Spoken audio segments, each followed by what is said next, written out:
El próximo jueves se cumplen 40 años de uno de los episodios más dolorosos y perturbadores de nuestra historia, el Holocausto del Palacio de Justicia, que le costó la vida a más de 100 personas, incluidos 11 magistrados de la Corte Suprema de Justicia. La crueldad de lo ocurrido en la toma guerrillera del M-19 y la brutal retoma que hicieron los militares pusieron en vilo la democracia. Uno de los poderes públicos había sido destruido en solo 28 horas. En nuestro tributo a las víctimas del Holocausto del Palacio de Justicia, que haremos toda la semana, hoy escucharemos la voz de un sobreviviente, el entonces presidente del Consejo de Estado, Carlos Betancur. Su relato es una reconstrucción minuto a minuto de esos trágicos acontecimientos. Ese miércoles 6 de noviembre fue una mañana lluviosa bogotana.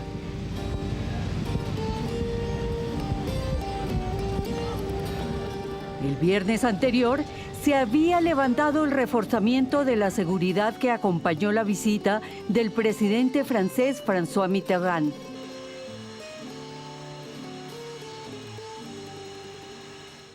Carlos Betancur Jaramillo era para entonces el presidente del Consejo de Estado. Llegó a las 10 de la mañana y pasó a la cafetería en el segundo piso, acompañado de su amigo Gaspar Caballero. Llegando a la cafetería, me dice Gaspar: Carlos, ¿te diste cuenta que quitaron la guardia? Y teníamos toda la vigilancia del mundo, pues, y toda esa cosa. Pero como nosotros no éramos muy importantes, nos dejaron a la deriva y quitaron la guardia. Yo le dije: tranquilo, Gaspar, ya nos pueden matar tranquilos. Sus palabras fueron un presagio antes de tomar el primer sorbo de café.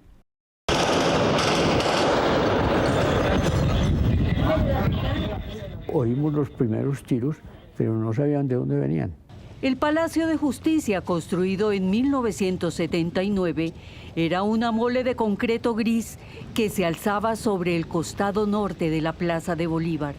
Tenía 4 pisos, con amplios salones y largos pasillos internos, con apenas 2 accesos principales, una gran puerta de acero reforzada que daba a la Plaza de Bolívar y otro ingreso en la parte posterior sobre la carrera octava. Eran los sótanos que servían como parqueaderos. Un laberinto y a la vez una trampa mortal durante las 28 horas que duró la toma y retoma a sangre y fuego. Guerrilleros del M-19 se toman el Palacio de Justicia. Yo digo que una de las ustedes que me permitieron que no me pasara a mí nada era que yo estaba en un sitio que ellos no estaban buscando. Ellos estaban buscando a la gente de la corte. El magistrado Betancur sobrevivió 12 horas escondido en su oficina del tercer piso, mientras más de 35 guerrilleros del M-19, comandados por Andrés Almarales, jefe político de la toma, y Luis Otero, comandante del operativo, se tomaban el edificio. La corte tenía en el orden del día una cosa supremamente importante, y era la ley de extradición. Los días previos a la acción fueron tensos para las altas cortes. Las amenazas a los magistrados por parte del cartel de Medellín aumentaron. El artículo 2 del Tratado de Extradición dice muy claramente que hará lugar a extradición todos los delitos que sean punibles. Las hipótesis de la alianza entre Pablo Escobar y el M-19 para ejecutar la acción armada tuvo peso posterior en el Tribunal Especial de Instrucción que se creó para investigar jurídicamente lo que ocurrió.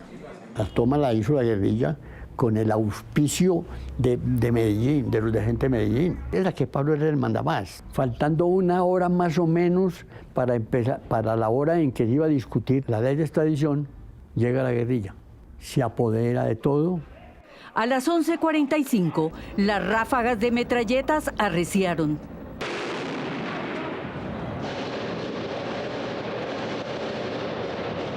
Ametralladoras.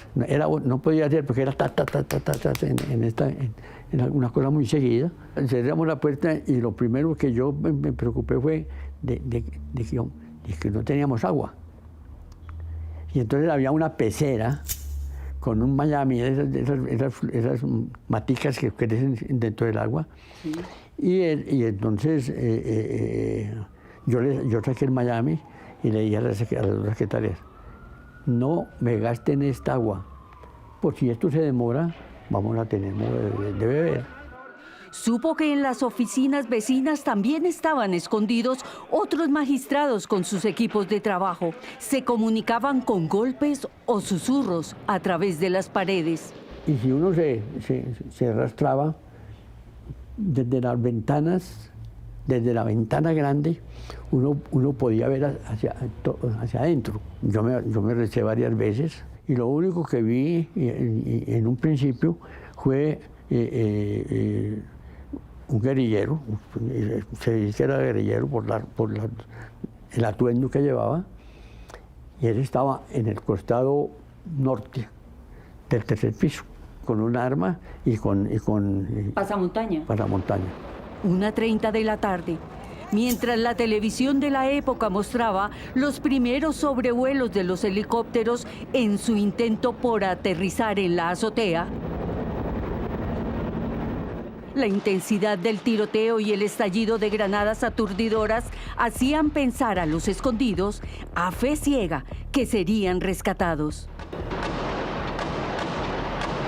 El ingreso de la autoridad por la azotea produjo una cosa beneficiosa para algunos de nosotros, y fue que quedaron en un sándwich los guerrilleros. Los que entraron por la azotea y los que habían subido desde la cafetería.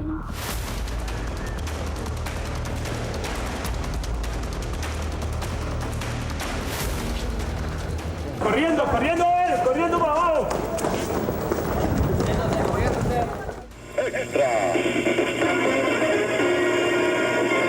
Urgente. Acaba de ser tomada la Corte Suprema de Justicia. Atención, la situación es delicada. Las emisoras de radio transmitieron las primeras entrevistas con los comandantes de la toma en directo.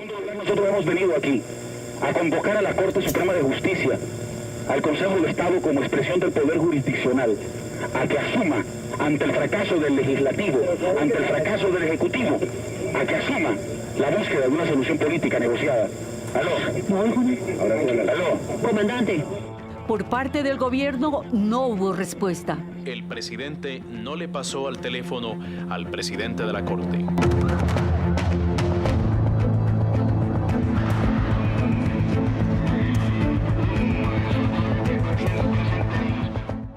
El país escuchó la voz de angustia del magistrado Alfonso Reyes Echandía, clamando una respuesta del presidente Belisario Betancur, implorando el cese del fuego. Por favor, que nos ayuden, que cese el fuego, la situación es dramática. Estamos aquí rodeados de personal del M-19. Por favor, que cese el fuego inmediatamente. Es urgente, es de vida o muerte. Divulgue a la opinión pública eso para que el presidente dé la orden. Pues que el presidente de la República dé finalmente la orden de que cese el fuego. Inmediatamente. Un momento, por favor, un momento. Yo mismo pensé que iba a ser como pasó con la Embajada de la República Dominicana, que eso iba a ser demorada. Encerrado, pensó que ser salvado llevaría tiempo. Recordaba la toma que el mismo grupo hizo a la Embajada de República Dominicana el 27 de febrero de 1980. Toma que duró 61 días y tuvo un final feliz de negociación con el gobierno de Julio César Turbay. El desenlace fue considerado exitoso porque evitó a toda costa un baño de sangre.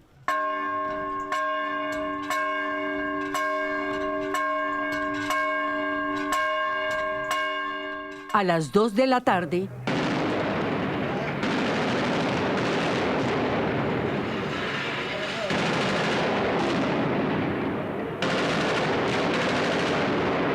irrumpió como una tromba por la puerta central de acero, el tanque Cascabel aplastando escombros y abriéndose paso al interior. Detrás, 2 tanquetas le seguían tumbando muros. Una imagen icónica de la brutalidad en que se fue transformando la retoma de Palacio por parte de las Fuerzas Armadas.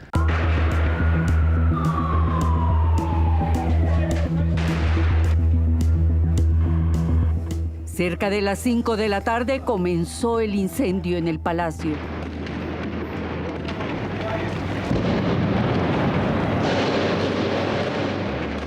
A las 6 de la tarde el gobierno anunció al país que no negociaría. A las 8 de la noche se produjo el apagón y todo fue silencio.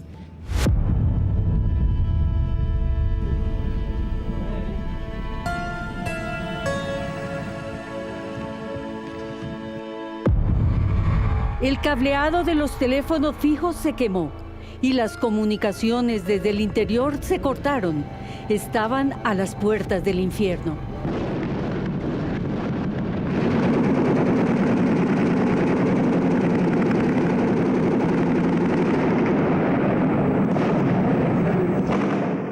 La secretaria del doctor Julio César, que la oficina quedaba contigua a la mía, tocó por la pared y uno ponía el oído y se oía fácilmente.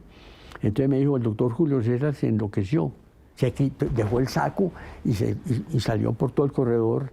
Y eso me permitió a mí ver que venía el incendio en esta dirección.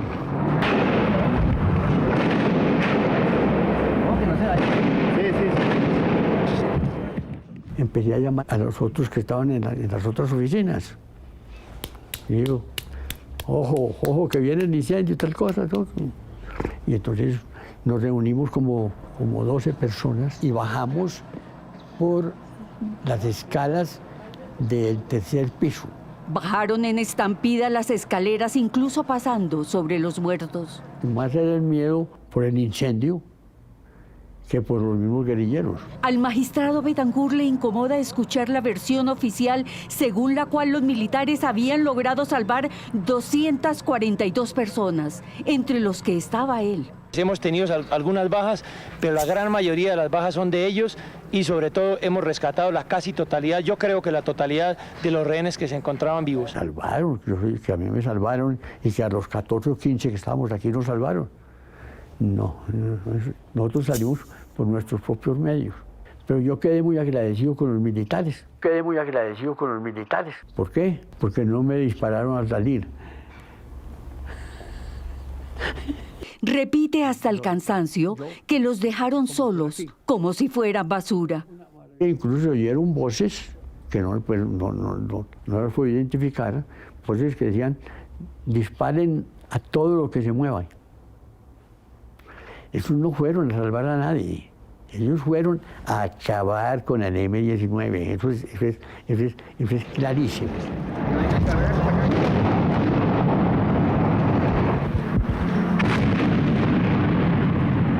Mantener la democracia, maestro. Aquí no van ellos a asustarnos ni a atentar contra ninguno de los poderes. Yo volví a ver policía o ejército, yo no lo identifico, en la puerta principal del edificio. Allí el oficial dijo, vayan recostados por esta pared, pero con cuidado, porque hay noticia de que hay francotiradores.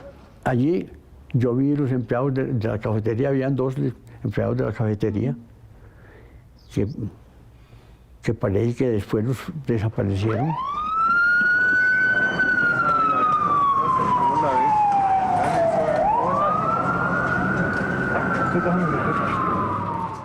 A las 10:30 de la noche de ese miércoles entraron a la casa del florero.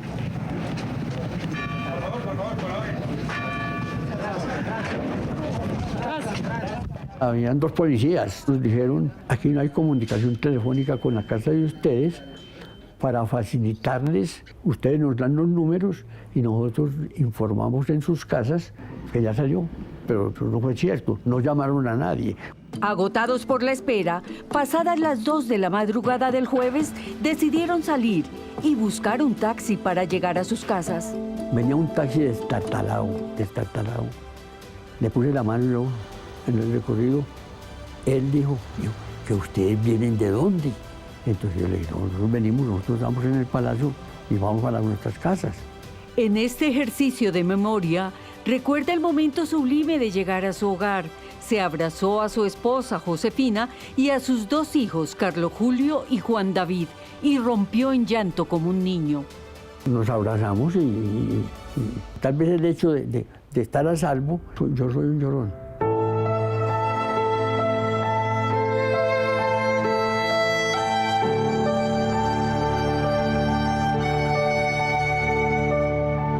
El magistrado Betancourt regresó a las ruinas del palacio el viernes de esa misma semana. Cuando yo entré a la puerta principal y veo que habían desaparecido todas las separaciones, todas las oficinas, que no quedaban sino las columnas, me dio por llorar.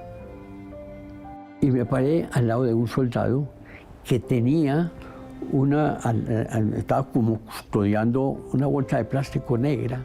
Entonces le señalé al soldado, le digo, parece que es el presidente de la corte, porque encontramos un bolígrafo y un pedazo de la cédula. Y el cross, el bolígrafo cross, está marcado. Es el magistrado sobreviviente más lúcido que tenemos los colombianos. A sus 92 años, su recuento oral es un tesoro histórico invaluable. Tratando de que se contestaran esas preguntas. Está escribiendo con la ayuda de su hijo Carlos Julio Betancourt, reconocido documentalista, una antología que llevará el nombre de Los Cuentos de Palacio. Anécdotas y reflexiones profundas, donde anidan entre ecos los disparos, el fuego, la pérdida de sus amigos magistrados. Algunos de ellos terminaron embolsados, otros perdidos entre los NN de los cementerios, al que suma el dolor eterno de los desaparecidos. Pasados 40 años, el magistrado Carlos Betancourt está vivo para contarlo como víctima y sobreviviente de la toma del Palacio de Justicia en 1985.